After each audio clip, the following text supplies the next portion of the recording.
కోడి పిల్లల్ని గద్ద తనుకోబోతాయి చూడు, అట్లా తనుకోబోతారు గద్ద కోడి పిల్లల్ని. సో ఆయన మళ్ళా ఏ కోర్టులో ఈయన ఎక్కడ ఉన్నాడో తెలుసుకొని ఒక్కో రోజు ఒక్కో పోలీస్ స్టేషన్ సిటీ మొత్తం. అలాగే సార్. ఓకే. ఆ కోర్టుకి మేము పరిగెత్తి ఆడ బెయిలేసి ఆయన బయటికి తీసుకొచ్చి ఇంకొక గద్ద తనుకోబోద్ది.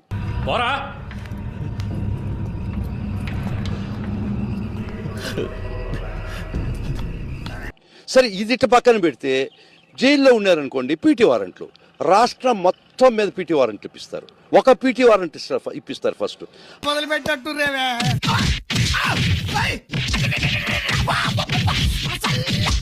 ఆ పీటీ వారెంట్ క్యాన్సిల్ చేసుకుని ఇంకో కోర్టు పీటీ వారెంట్.